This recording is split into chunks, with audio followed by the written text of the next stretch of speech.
Welcome to episode 46 of the Search with Candour podcast, recorded on Monday the 3rd of February 2020. My name is Mark Williams-Cook, and this week we are bringing you the extended part 2 version of SEO audits with Aleyda Solis. So you may have remembered a couple of episodes ago we were joined by Aleyda from Goaloriented, who talked us through, before her SearchNorwich talk, her thoughts on SEO audits. And today we're going to bring you her full talk that she did with SearchNorwich. As usual, you can see her slides, you can watch a video of her talk as well at search.withcandour.co.uk. You also have a full transcription up there in a few days. Here is Aleyda, and enjoy.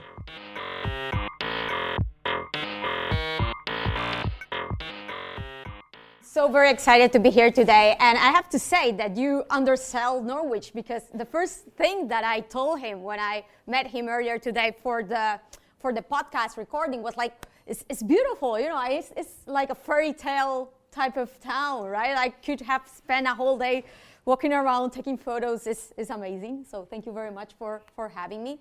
So today, SEO audits, and I would like to have your feedback before starting myself, right? And can you please raise your hand and leave it raised if you have had any of these scenarios that I will share with you? You have invested weeks even developing the most complete SEO audit, analyzing everything from technical, content, link, keyword research, tie it all together, ended up having like hundreds of pages that you deliver to your client, just for the client not implementing the SEO recommendations because they were not aware that some resources were needed somehow. Yeah, please, leave your, it will be quick, don't worry. Or the client never finished implementing the SEO recommendations somehow. They started, yeah, that was good, but they were never done after weeks, even months, right? Or the client started with the less important recommendation. I had a client sometimes say, like, I have done it. What? I changed the favicon. It's like, okay, thank you very much. Well, now it is somewhat a little bit more important with the latest Google update. Anyway, the issues were fixed based on what was recommended, but they were undone a few weeks after, right? You know, ongoing changes. Later release, yeah, these things happen. And as a result, you end up having a failed SEO process, right? Because yes, it's not that you don't grow, you grow, yeah? But your competitor is like this. Somehow they don't have these challenges. Somehow their pace is much faster than yours, right? How many of you, in general, any of this? Those of you who have never had these scenarios, my God, please, I want to touch you. Give me your luck. Somehow, you know, I don't know. Anyway, I have been there many times, right? And through the years, what I have found with these scenarios is that it has a lot to do with the way that we format, we communicate, we not only analyze, but the way that we organize and specify the actions and the insights that we discover through our SEO analysis when we are doing the SEO audit with the SEO recommendations, and the document that we deliver to our client, and how we share this document with our client, right?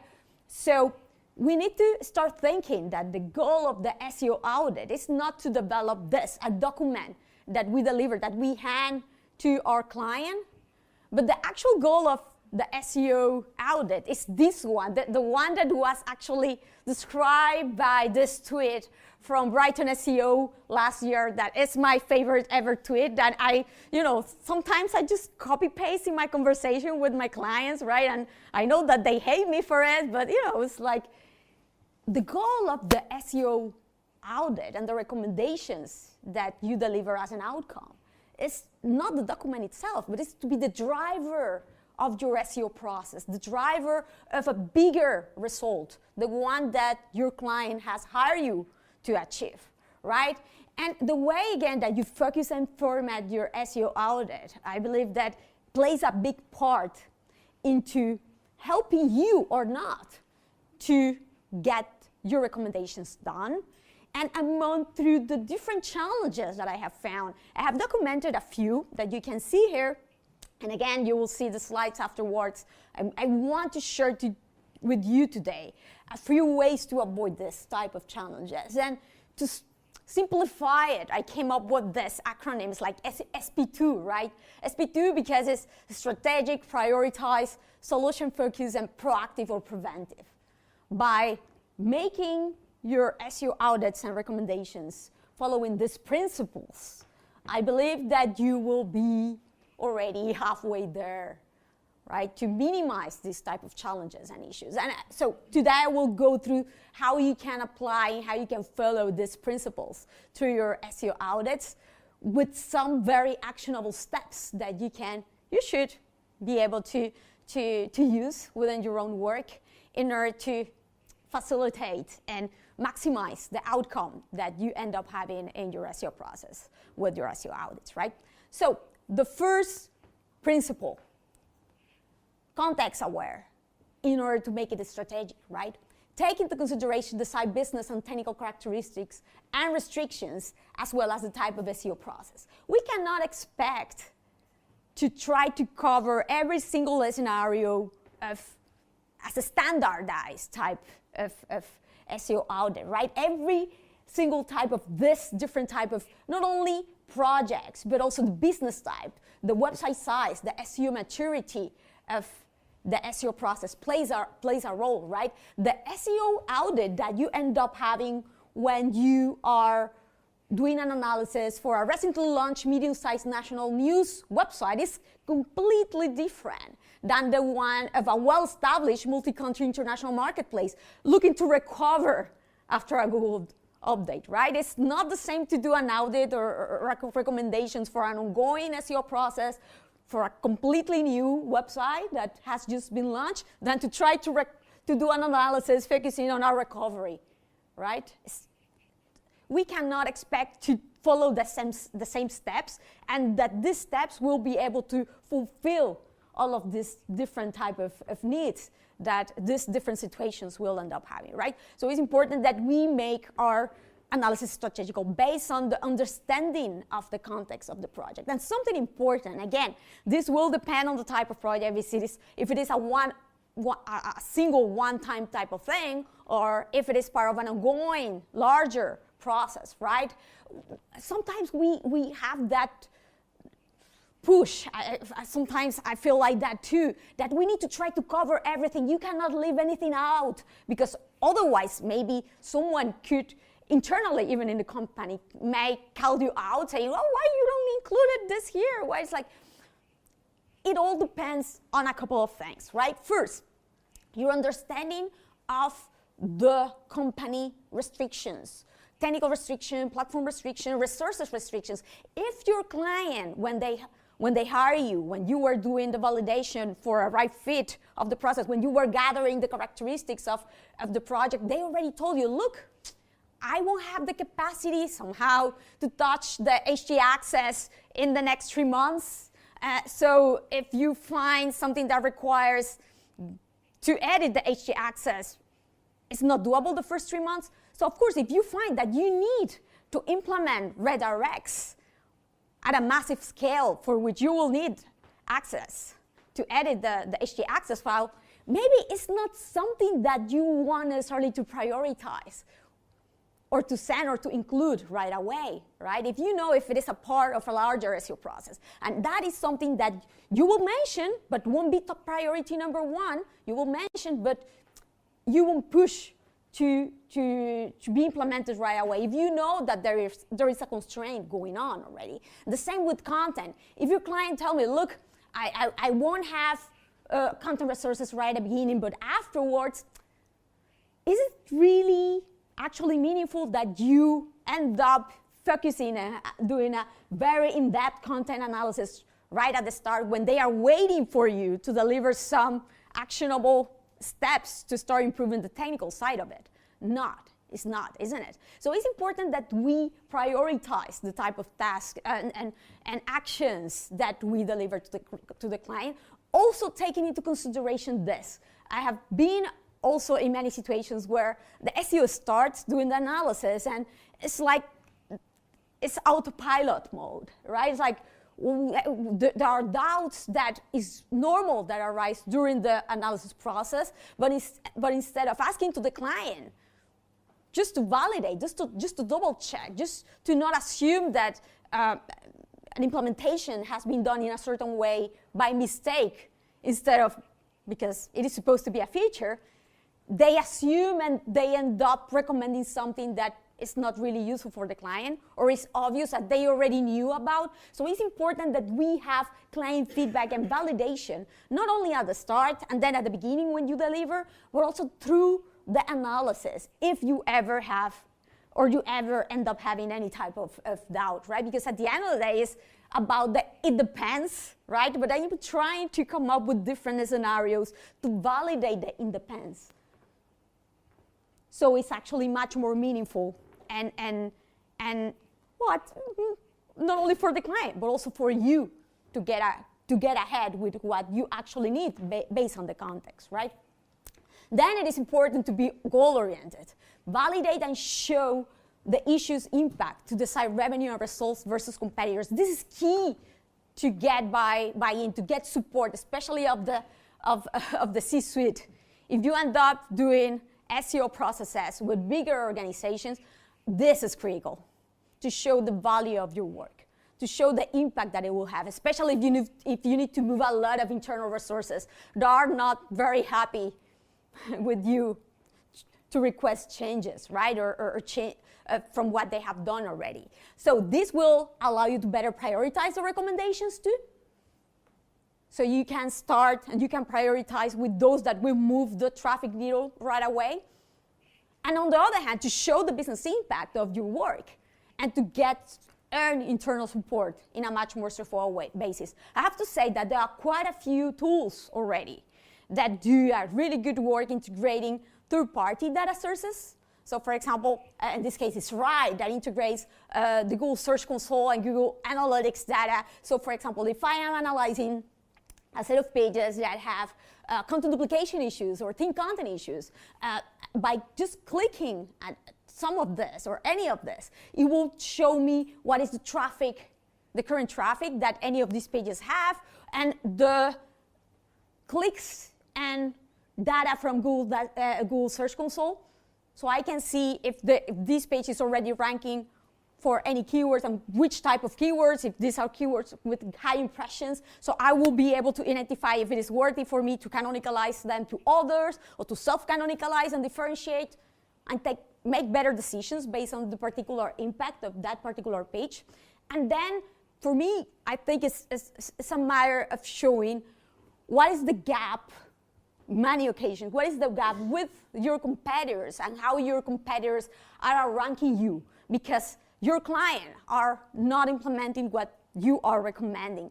It's sad, but many players out there, many businesses, they won't do anything unless they see their competitors doing what you're recommending in a much better way and, you know, taking to them a big chunk of the pie that should be for your client at the end of the day. So show how your top competitors are ranking you due to the identified issue or opportunity that you are recommending for. So for example, in this case, oh, your page is here, number 24, and take a look. It is because your competitor is actually, you know, attracting more links and you have 0 here because you are not correctly linking to that particular page. Or take a look, oh, the number of words of the top ranked pages, they have at least 1,000 words and you have 200, right? So there is a very clear pattern for those pages that are outranking you. And it is about those recommendations that you provide that they are not implementing.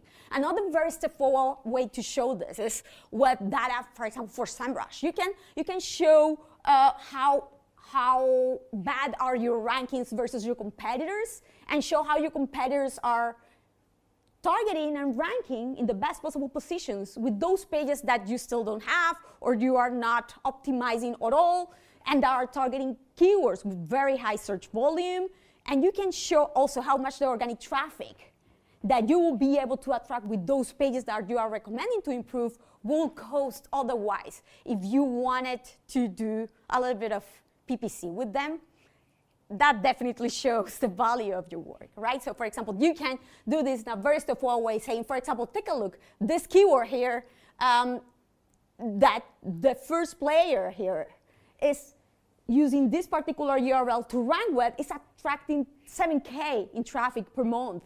And this is a traffic that will cost 5K to be attracted by PPC. And this data is already provided by SEMrush in a very straightforward way, right? And it is even easier if it is, for example, to validate something that used to work in the past. Because now, again, with SEMrush, Systrix, Href, you can go back in time, even if your client itself doesn't have this data, and show the former pages or the previously attracted traffic or rankings from those pages, and the impact that these pages used to have, and now that they are not indexable, showing 404s, etc., right? So you can use with historical data, even with external data sources. And if at some point also you want to show, and you should ideally, try to show the impact from a conversion perspective, the actual money that your client is not being able to make with these pages. You can go and look if your client, if that website has all the categories that are very similar, all the sections that are very similar, and with which they are actually ranking well, attracting the expected traffic in a similar way that you wish that these other category or product pages were able to do, but you cannot push forward with the implementation without showing the potential impact.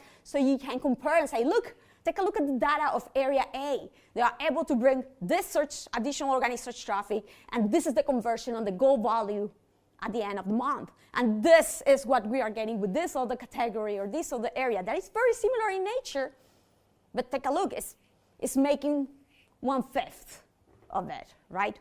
So by doing this, you will be able to show in a much more straightforward way the money impact, well, at the end of the day, unfortunately, this is what certain level of the organization will understand much more, right?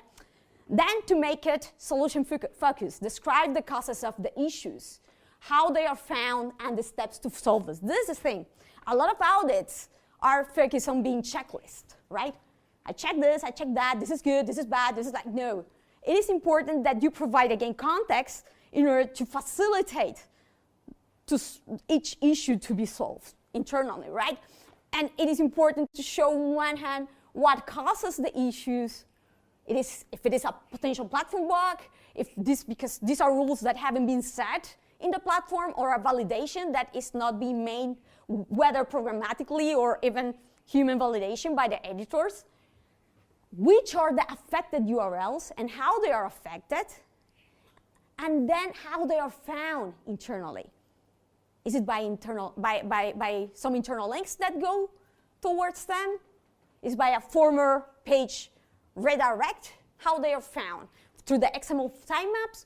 Because based on this, you will be able to specify steps to do two things: to solve the actual cause of the issue on one hand, and then on the other to minimize that the Google bot and define it this type of pages, right? So for that, what I have found that is very, very useful is that you segment as much as possible and integrate and show how these pages relate to each other. So for example, I will detect how the identified issues and opportunities are generated and what they exist and which are the particular pages. So for example, when I tell to a client, look, you have, again, thin content issues or content duplication issues. And it's, of course, this is resource intensive. You cannot just recommend that all of these pages are differentiated. But you identify that there is a specific area of the website that is suffering from this particular issue. So you show the comparison. Look, the specific pages from these particular areas, these are the pages that actually are suffering from these issues. And take a look. If I compare them with these others, it's not the same. The pages that are bringing much more of the value, the traffic, don't have this type of issues. So if we want to, for example, no index these other pages that are actually hurting the content quality of the overall website, we can do it without losing much, because the active URLs from this set of pages is minimum, and the visits volume is also minimum. So you can help the decision-making process to happen in a much more straightforward way by also segmenting the data in this way. And also you can, for example, provide additional information right away with all of the URLs that you found. For example, in this particular case, again, for content issues, you can show the number of visits right away, if there are any internal links or not, if these are orphan URLs, if the user are actually getting there in some other ways, what is the role of these pages through the customer journey in a much more straightforward way. And then, once that you show that, you should be able to, in a very graphic way, by step, to show what is happening right now, what is the problem, and how it can be easily be fixed, right? So this is the link that is going to this 404 right now in this way, and this is what you should do to fix it, right? It should go instead to here, and you should redirect the former 404 to the actual 200OK working page right now to solve also and to avoid it to be found. And again, if for some reason you perceive that there will be a little bit of a challenge for the client to implement the recommendation in a straightforward way, what I love to do here is to provide examples of how the competitors are already doing it in the way that you are already recommending the client to do it so. So for example, in this case, take a look. This is your page that is not self-canonicalized because the client believes that applying rules to no index all of the different two-level facets of subcategories, it was the easier way to handle thin content issues, and it was true. But at the same time, they left a lot of money on the table, a lot of opportunity, because they are not ranking well for this group of terms that have a non-trivial search volume, as you can see, and their top competitors who have a particular page that is indexable and targeting this type of queries are getting away with it, and this page is self-canonicalized. And you are showing how they are doing it and all the value that they are bringing, and you are leaving out. Then, just to complement all of this information, to make it easier, especially for developers to understand what is the scope of the work, which are the patterns, which are the pages affected, you can, again, segment per type and attach all the data in Google Sheets, in Excel, the ones that you have found in the crawl. So you can show, okay, these are the pages with this type of issues that are affected. They are being linked from here. This is where they are canonicalizing, for example, if it is a canonicalization issue, and they should be going instead here, right? In a very obvious way for each type of a scenario. Besides doing this, it's critical to be as resource specific as we can.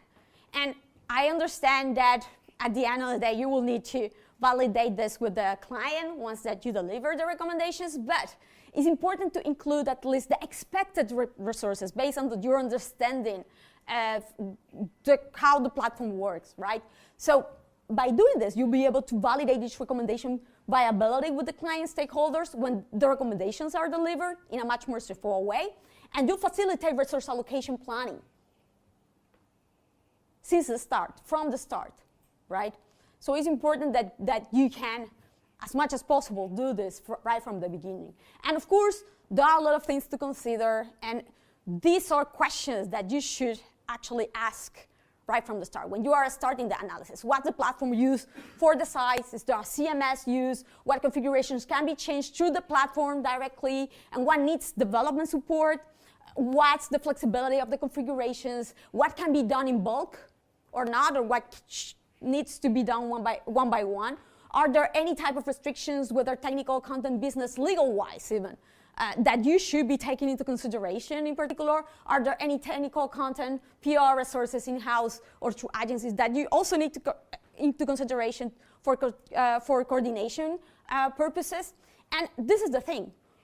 When you develop the recommendations, you want to be solution focused, so you want to specify Why is this important? How does it affect the rankings? Which are the different scenarios that you have found of the issue? How they can be fixed? And what are the expected resources to fix it? To be able to consider the complexity, not only the impact in general, the ideal impact, expected one, but the complexity based on which are the resources that will be needed. It can be from PR, outreach, content development, technical development too, and weight them also on with all of the other recommendations that you are doing. At the end of the day, this is all relative, right? And you should, also this should be able to help you to prioritize, which we are going to see in a bit. Additionally, we all know when we are doing an SEO audit that there are certain aspects that tend to be more complex, right? For example, the implementation of hreflang annotations. But you also know that there are different ways to make them happen.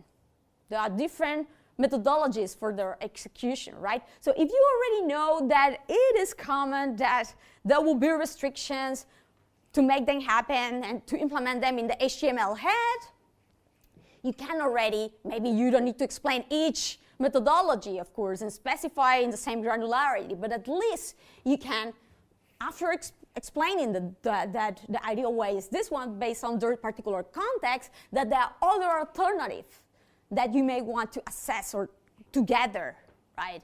In case that the first one, the ideal one, is not doable. Like this, there will be much more openness for discussions and conversations on which are the trade-offs, what is needed, instead of the client being completely closed to not implementing something that right away they see is not doable for them, right?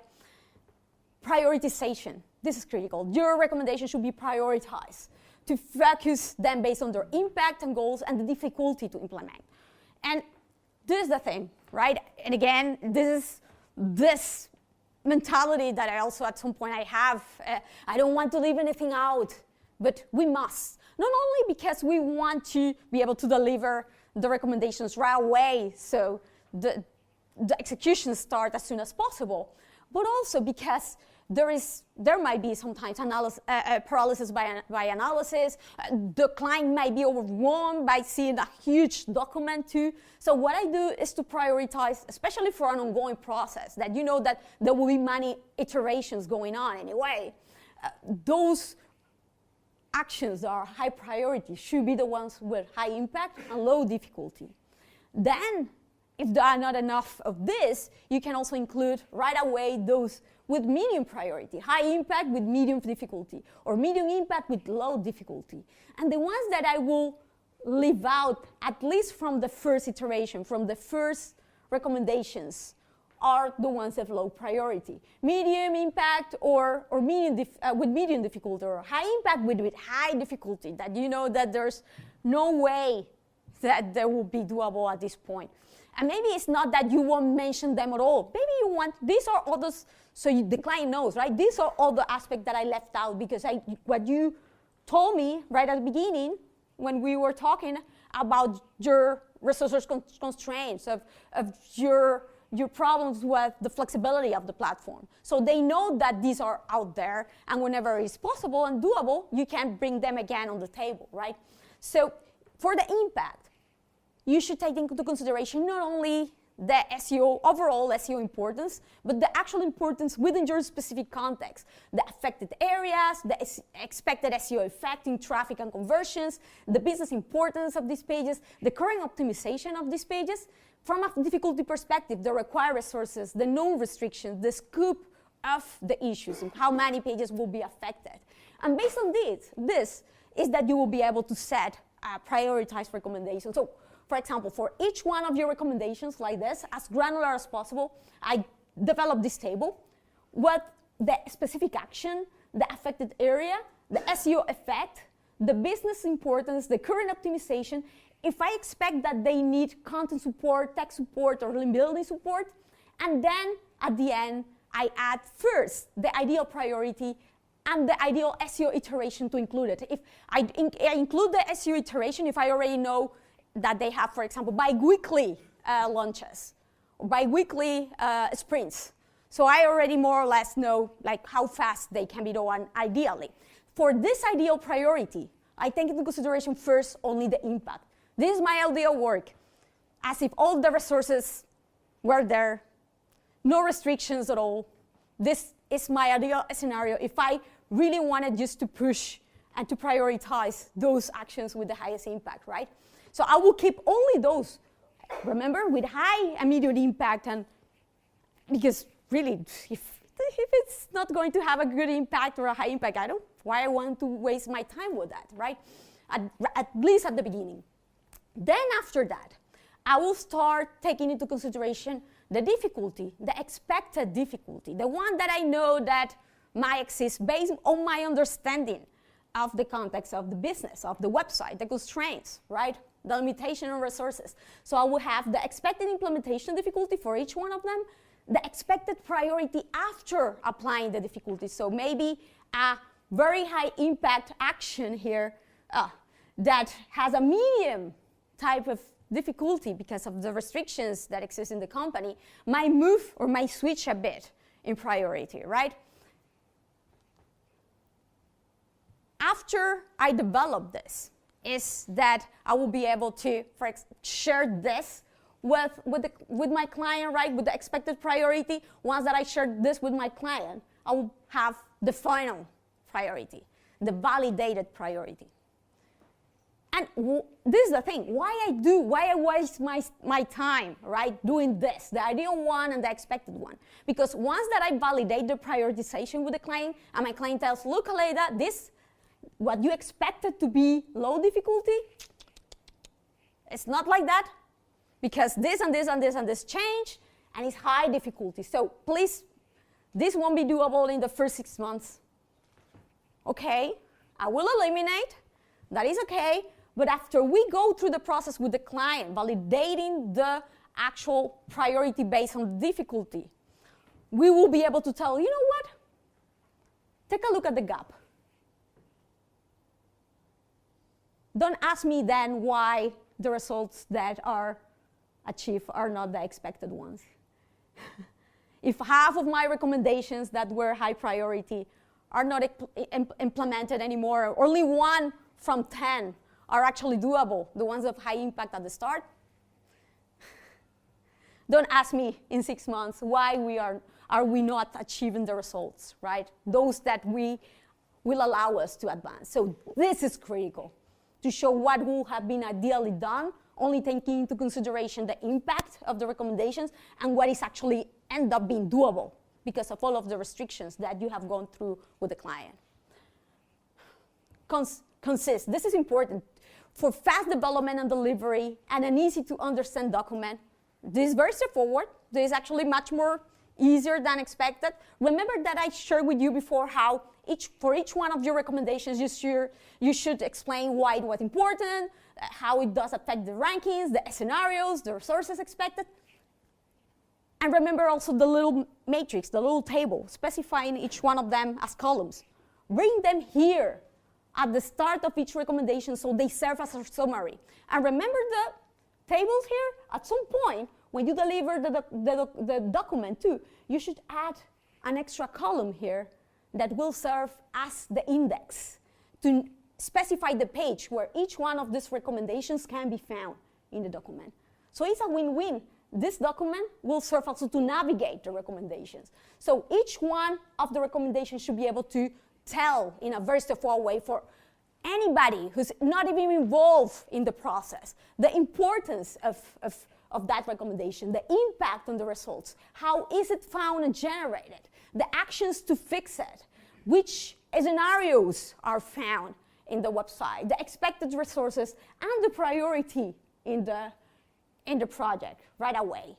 And then what you will be doing with it is to actually organize the order of your document with it. Why you want to start your 50 pages or 20 pages, it doesn't matter even, document with the least important recommendation. No, isn't it? Start with the highest priority one. I know that in our minds we need to have like a very specific standardized type of order, and it shouldn't be like this. Start with the ones that have the highest impact. that you want the client to implement faster. And then it's important that you may switch based on validation that you do with the client afterwards. I was talking before in the conversation that we had in this afternoon, right? If it was actually the best to deliver a single document that even if you apply all of these principles will end up easily being of 50 pages sometime to every single member, all of the stakeholders. And it doesn't necessarily, right? You may want to split the document based on the team members, based on the actual role that they will have with the document and the area that they will be implementing. For example, the development team, maybe you want to split and just send them the specific technical implementation. The content development team, only the content-related recommendations. That doesn't mean that you want to have a full document together that you can revise with the stakeholders, the decision makers that will actually support or the project manager of the process too, right? So this is what I mentioned before. A page, you can use the same matrix as an index of your document, right? And this is amazing because this same matrix, take a look, will summarize everything of your recommendations. Not only the what, the where, the why, the how, and this same table, you can use it to coordinate your project management afterwards because you can specify the who, the person in charge of each task, the implementation date or the date that you expect each recommendation to be tested, and the launch date too. This is great because you will be able to track everything in a single place that can be tied, again, with your recommendations document in a very straightforward way. So if anybody at some point has any doubt or how to actually implement this, they can go in a very straightforward way there. And last but not least, the recommendations should be preventive and proactive too a little bit, right? Establishing mechanism to avoid the identify issues to happen in the future, right? With not only in an automated way, I'm going to show you a few tools that can be used, but also this is achievable with evangelization, with education, with all of the team members that are involved in the process, right? So you may want to start, and you saw how the recommendations document also explained the importance of each one of the SEO recommendations. I will say for those aspects that cannot be programmatically integrated with the platform and automatically validated, you create checklists, you create best practices, you create a wiki, a manual that you can share, that you can even do a webinar and record the webinar and create a library. So any new copywriter that enters to the company needs to watch that SEO for copywriting webinar that you did. And in the webinar, you can go through all of the checklists that the copywriter needs to validate before publishing any new content. Besides the automatic type of validations are done within the platform. And then, of course, there are rules that you can set within the platform along your development team to validate that some of the issues, for example, team content issues, like erroneous canonicalization, for example, they don't happen again, and they take into consideration also additional potential opportunities when the rules are applied. So, for example, for the different scenarios of pages with team content, it's not only to by default, right? If it is a second level category or a second level facet to canonicalize to the powering category. No, you need to validate that. You may want to integrate with APIs of keyword tools and validate if this has more than n amount of traffic already the page. If it targets query with more than n amount of volume, or it has more than n amount of products. So it is worthy for you to actually differentiate and put effort there to optimize this page to target meaningful traffic. And this is all. Like, whenever you start working with the development team, it's not only to send the recommendations, give best practices, and that's it. You need to ideally be able to work together and validate together and set a workflow, and you should be able to be flexible here to work with them within their own workflow, right? So they don't see you as an obstacle or this extra issue that they need to fix every single time. But you are there and you facilitate this already existing workflow that they have. So if they launch every Thursday, for example. You know that every Tuesday you should be able to validate before the launch. And after that, you should be doing a post-launch validation. And after that, you can set systems to identify them automatically. So a lot of SEO crawlers nowadays allow you to schedule ongoing crawls. So every week, you agree and you talk like, I will set this crawl every week. So every Friday, so you can expect any additional issues on Monday, for example. Or you can use tools like Content King or Little Warden that will be doing or identifying real-time any type of issues, and it will send you real-time alerts. If, for example, any specific page with X type of criteria that you have set, of this particular type of page, of this particular area, changes the canonicalization, or the extra flag annotations are missed, or the title tags are changed, you are alerted and you get an alert in a very straightforward way. I love this tool because they actually also allows you to integrate with, again, Google Analytics, Google Search Console data, and you say, okay, just send me the alert if it is a page that has more than 5 visits, 10 visits, 100 visits, so you know that is something that is actually worthy, and you can integrate with your project management system in a very straightforward way, set additional alerts, so you can even send this with tools like Integromat to your project management system, pinging someone in particular within your team. So realistically, it shouldn't be that much work, but if you still think that it's a lot of work, unfortunately, some people might do, don't worry, I have created this resources for you, so you can go and check out all of what I have explained before, and given here examples for you just to fill with the criteria that I have mentioned previously. And also, I have shared a few of the tools that I use to validate every single area too, if you're open to check out even more tools than the ones that you already have to. So just to finish, let's think about this, right? And Chris Green, who's also a British SEO here, he did this series of tweets sharing a little bit of his experience when sending and sharing recommendations for one of their clients.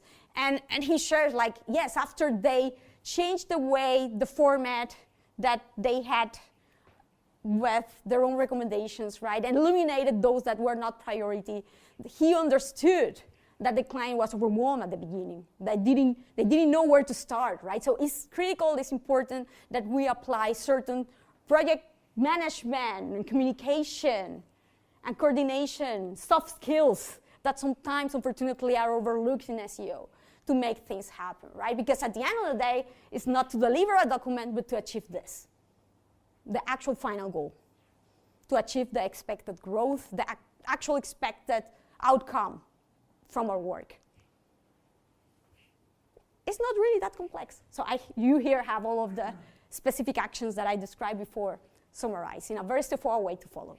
And with this, I finished. I don't know if I have, hopefully, I see you standing here since 10 minutes ago or so. 20 minutes. Sorry. So hopefully this will be much more doable like this. Thank you very much.